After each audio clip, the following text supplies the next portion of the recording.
A study by GeekWire recently discovered that the average American spends 162 minutes a day on their mobile phone. This amounts to around 24 days a year and 3.9 years of the average lifespan.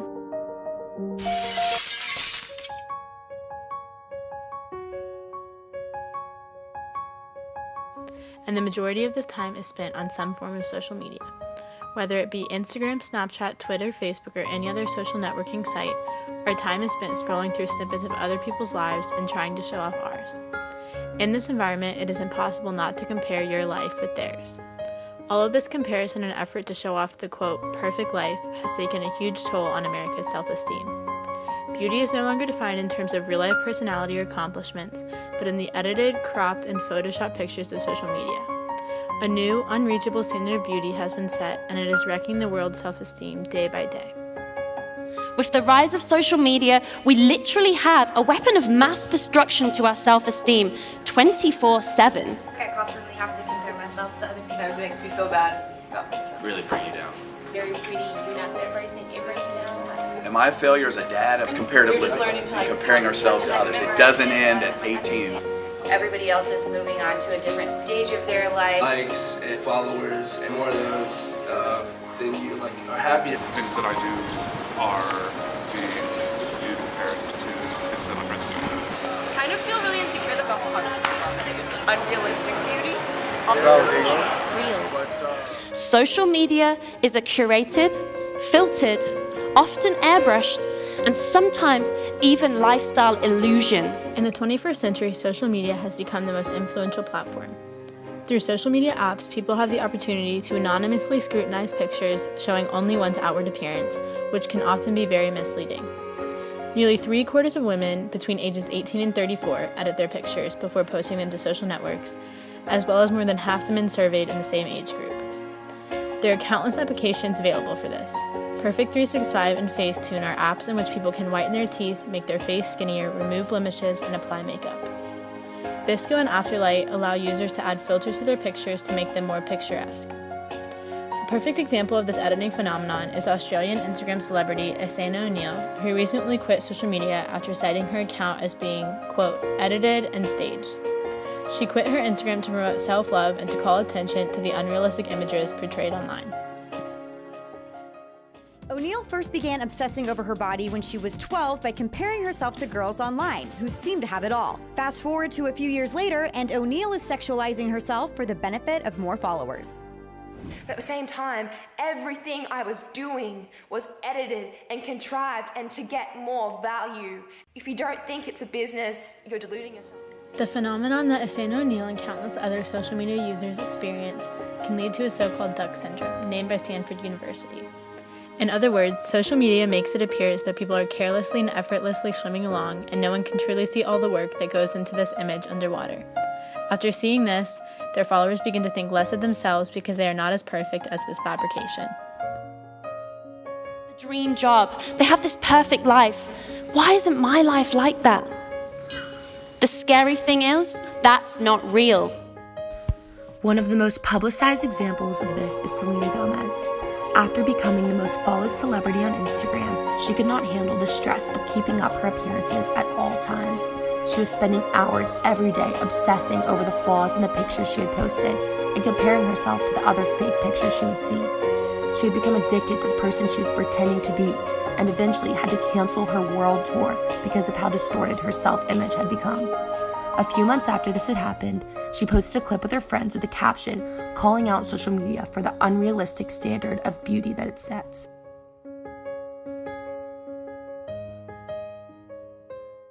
Not only do people compare their pictures to others, but social media apps also enable them to compare the amount of likes and comments they receive. On Instagram and Facebook, a lot of likes and comments mean that someone is cool. On Snapchat, higher scores indicate more friends. On Twitter, more favorites mean better personalities. These meaningless numbers have the power to completely change how someone feels about the things they post, and if a post doesn't receive a lot of attention, they begin to think it's because they're ugly or that people don't like them. Social media serves as a basis for comparison, which as a result makes it a platform to body shame others. Many people get swept up in the idea that physical appearance is the most important thing, so they begin to judge others for the way they look. One example of this was the feedback Lady Gaga received after her halftime performance at the Super Bowl. Viewers could see one fat roll and they blew it out of proportion through social media and even criticized her singing abilities. However, not only celebrities experience this body shaming and insecurity on social media.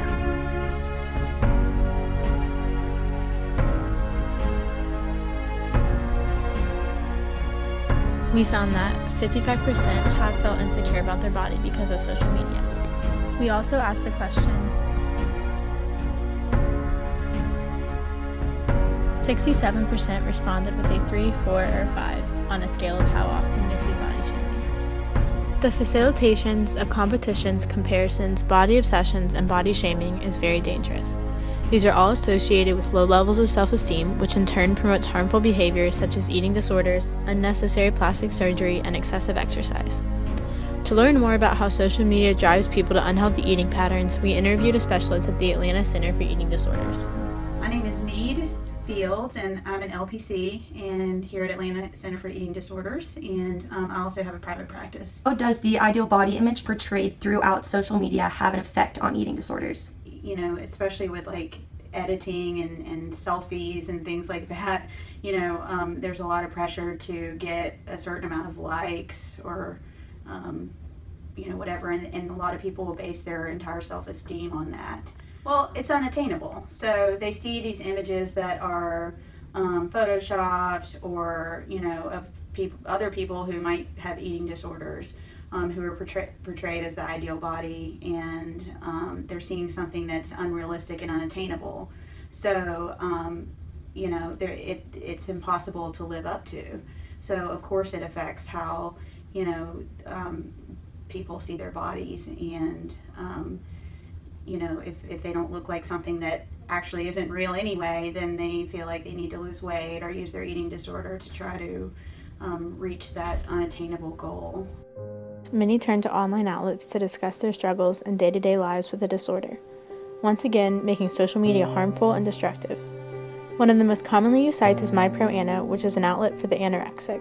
So much for increasing calories. I didn't even break 500 today, sitting at 465 calories today. Lunch, water and air, priceless. Total, none. What have you heard about the online outlets for eating disorders such as MyProAnna and others? What I've read on there is extremely toxic. There's a lot of competition on there. There's a lot of, you know, sort of metaphorical high fives for people who are doing self-destructive things to themselves, and it's like a reverse support group. After hearing what Meade had to say, in order to hear from someone who experienced an eating disorder prompted by social media, we interviewed Sasha Pendorf. Hi, my name is Sasha Pendorf. I'm 23 years old, and I work as an actor here in Atlanta, as well as a maitre d' for Nova Cucina. How did social media affect your feelings about body image? So, for me, I started adapting to social media really young. I think I was honestly like 10 or 11 when I got like MySpace and Zynga, and then I was probably like 13 when I moved over to Facebook. And for me, a lot of it was kind of a mix between my real life and my online life. So I did a lot of theater when I was very young, and so obviously I filled up really quickly like in my social media with theater friends. And unfortunately, when you work in a field such as that, body image is already a really touchy thing, because if you don't have the dancer's body or the ingenue's body, you're kind of the outcast, or you're gonna get typed into being the fat girl or the curvy girl or whatever your body type is that isn't perfect.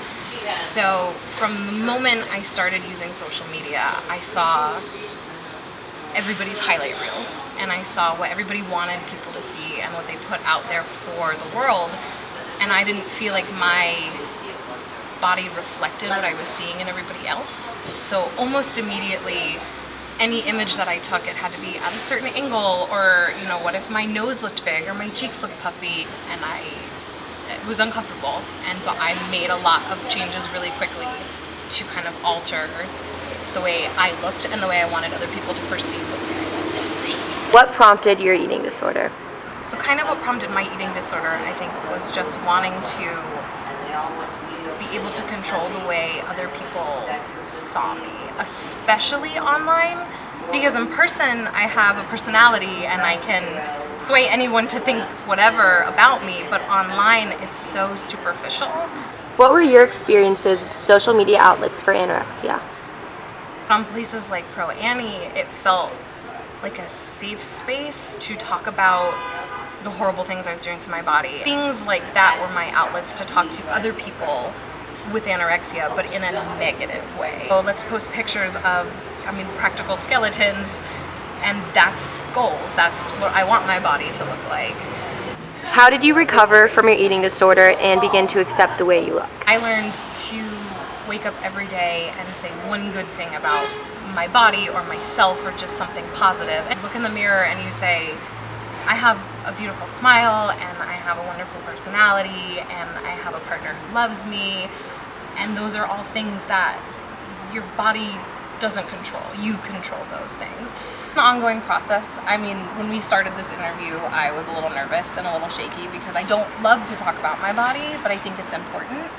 You can be healthy at all different shapes and sizes, and that I don't need to be 90 pounds to be happy and be worth something. I can be 200 pounds and still be the same person, much happier and much healthier. My stomach doesn't look like that. I'm supposed to look like that. And so they starve themselves and they work out like crazy, and it's just that it's not important. I just think we put the wrong emphasis on what beauty is and what health is. As Ellen said, we have begun placing the wrong emphasis on what beauty and health is, but not just for women anymore. Contrary to popular belief, there are some eating disorders in which thinness is not the goal. Muscle dysmorphia occurs predominantly in men when they feel as though they are too small or underdeveloped. It increases the possibility of injury, and it causes people to neglect many responsibilities, such as their family and work, because they become obsessed with achieving a ripped body. Experts have said that this problem is largely related to social media because the constant stream of bulky men in minimal clothing leads average users to feel inadequate. Everything Tim said and did was familiar to me, but with one crucial point of distinction. The intrusive and preoccupying thoughts that he had about his body, his punishing eating and exercise routines, and his drug use were aimed toward achieving muscularity and not thinness. Tim had muscle dysmorphia. It was professional bodybuilders who first noticed it, living in California in the 80s and training in the famous outdoor gyms of Muscle Beach. They called it bigorexia, a colourful nickname for a reverse form of anorexia nervosa. But muscle dysmorphia is not limited to professional bodybuilders, just like anorexia is not limited to runway models. All social media users can be victims of these eating disorders.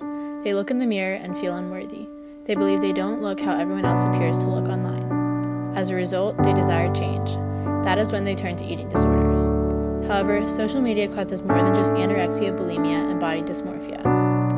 Some wish for a change they will be able to see in the mirror right away, aka plastic surgery.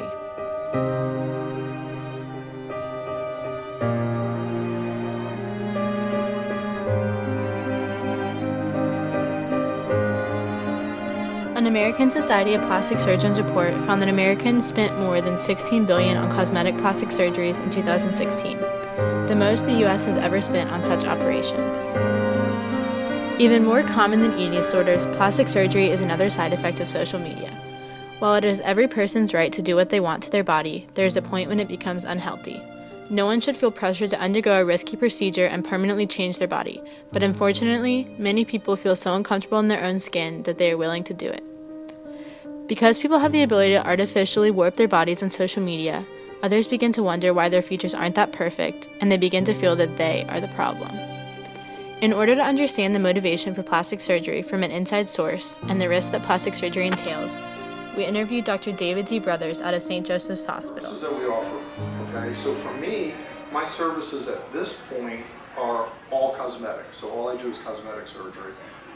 However, I'm training to do a lot more. So what's the top cosmetic procedure that you do? Believe it or not, it depends upon the time of the year. In springtime, we do mostly body work. A lot of tummy tucks, a lot of breast surgeries. In the fall, we do a lot of facial surgery, facelifts and eyes and so forth. For some reason, there is a seasonal difference. What are the main reasons patients come to see you? People come to see me because they're unhappy with some aspect of their appearance. They want to look better, and they want to have better self-esteem. Do you think that people that come to see you want to change the way they look because of something they've seen on social media? Somebody photoshops themselves, and they take that photoshopped image and they bring that image to me, and they say, I want to look more like this. If it's within reason and they are of age, and I feel that they're not just striving for perfection, then yes, I'd be willing to do it. There are a lot of people who, yes, that do it for the wrong reason. So what are the risks of getting plastic surgery? Ooh, lots of risks.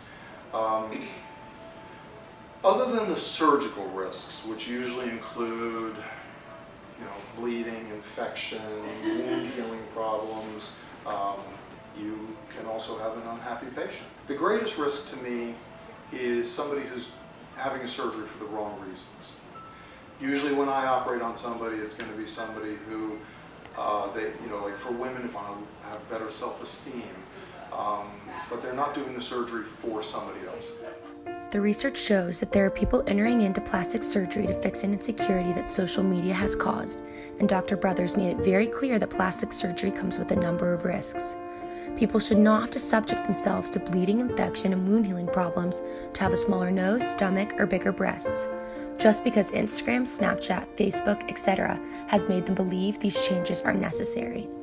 As many women use plastic surgery to achieve attractiveness, males resort to things like muscularity and masculinity to gain attention. In a study done by Bradley University, 95% of college males stated that they felt insecure about their body. However, men are much more timid to talk about their low self-esteem and insecurities and fear that if they admit it, it will ruin their masculinity. The images they see online are often a false representation of what men actually look like, and social media creates this illusion. Additionally, most men reported that they feel as though they must be fit, active, and manly in order to get attention and fit in, especially on social media. Justin Baldoni is an American actor who conducted a study that tested how people react to his posts on social media. So I tried an experiment. I started posting more stereotypically masculine things. Like my challenging workouts, my meal plans, my journey to heal my body after an injury. And guess what happened? Men started to write me. And then, out of the blue, for the first time in my entire career, a male fitness magazine called me. And they said they wanted to honor me as one of their game changers.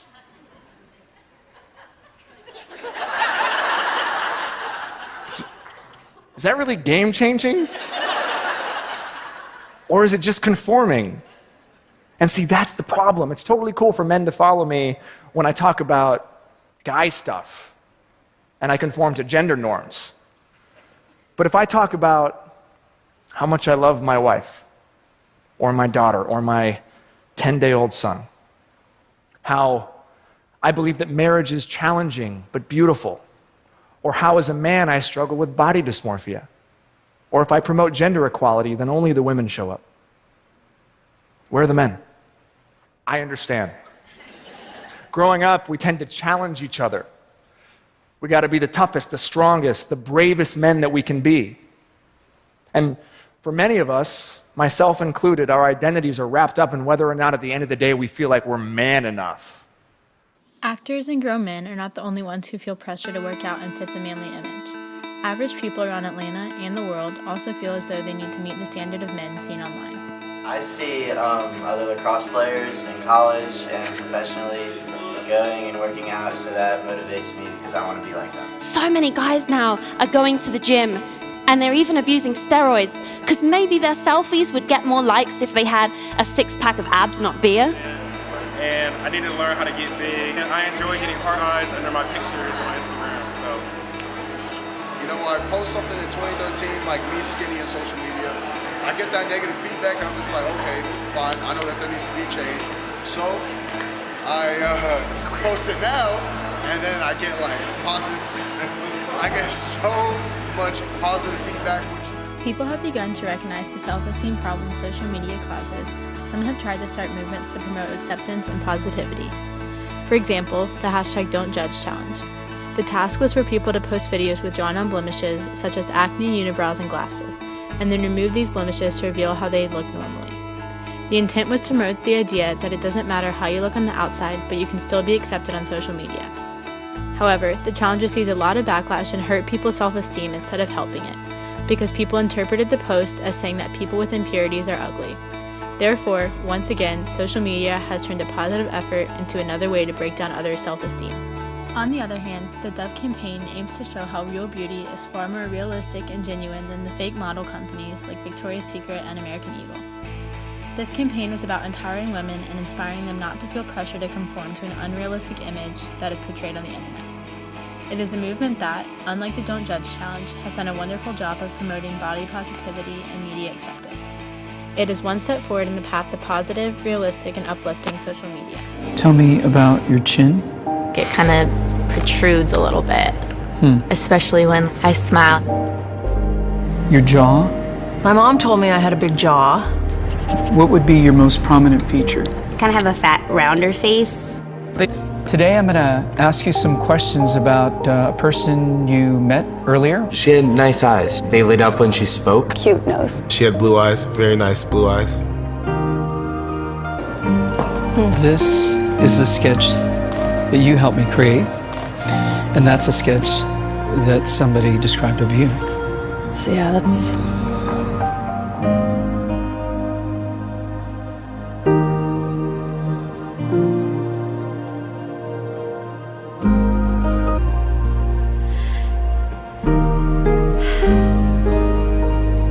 She looks closed off and fatter, sadder too. The second one looks more open, friendly, and happy. Do you think you're more beautiful than you say? Yeah. Celebrities and models have also begun to speak out as advocates for new beauty standards. They want eyes to look away from the unrealistic standards that social media has set. They want change, and they serve as inspiration to those struggling with insecurities and that are falling prey to social media's unrealistic standards. Models Ashley Graham and previously mentioned Iskra Lawrence gave powerful TED Talks on this topic that perfectly summarize that changes must happen in our society when it comes to the standard and definition of beauty. You are brilliant, and you are beautiful. There is no other woman like you. You are capable. Did you know that the plus-size fashion industry actually starts at a US size 8 and it goes up to a US size 16? So basically what I'm saying is that the majority of this room right now is considered plus size. And Dove's global report on attitudes towards beauty actually did a survey with thousands of women in 10 different countries. And you know what the most striking result was? That only 2% of women find themselves beautiful. 2%. We need to work together to redefine the global vision of beauty. True beauty comes from within, and that validation and self-worth must also come from within. With so much emphasis on the body and external, it's no wonder that we all suffer so much internally. And I would look at these pictures and think, well, wow, where did half my arms go? My legs are so much skinnier. I've got 0 flaws. Is that how I'm meant to look? I'm meant to be that perfected image? Wow, well, I can't even look like that, and that's me. It's so detrimental to your mental and physical health. And if we could start redefining the beauty ideal, imagine celebrating someone's achievements, their accomplishments, their personality, their morals and their values. To me, that's beautiful. Multiple times, Jennifer Lawrence has advocated for body positivity, and she wants to change the way girls are viewing their self-worth because of comparison to other social media users. We have the ability to control this image that young girls are going to be seeing. We need to make girls see enough of this body that we can't imitate, that we'll never be able to attain, these unrealistic expectations. And this is going to be their hero, and we have control over that. So it's kind of an amazing opportunity to rid ourselves of that in this industry. For the majority of her adult life, Jennifer Lopez has struggled with her self-esteem. She calls attention to how the media has brought her down and even wrote a book entitled True Love in order to help others struggling with the same problem social media is causing. While discussing why Kate Winslet doesn't have social media in her house, she stated, quote, "It has a huge impact on young women's self-esteem because all they ever do is design themselves for people to like them. And what comes along with that? Eating disorders." She continued, "And that makes my blood boil and is the reason we don't have social media in our house." With 52% of teenagers saying that they use social media as validation of their appearance, it is clear that there needs to be a change. The Dove campaign found that 92% of teen girls would like to change something about the way they look, with body weight ranking the highest. A national report on self-esteem found that 98% of girls feel there is an immense pressure from external sources to look a certain way. And according to the National Institute of Media and Family, 78% of girls and boys are unhappy with their bodies by the time they reach 17. There must be a change. We cannot keep letting a screen dictate how we view ourselves and others. We cannot let edited and Photoshop pictures set the standard for beauty. It's time to rethink our priorities and what makes people beautiful. It isn't a smaller waist, bigger thigh gap, or perfect eyebrows, and it definitely isn't a false perfect life portrayed by social media. Because the real beauty ideal is being imperfectly you. Love yourself. Everyone's beautiful in their own way. Happy with yourself. Accept yourself. You rock. Everybody's perfect in their own way. Be confident. Body positive. Independent. By shape, size, or color, you are all beautiful.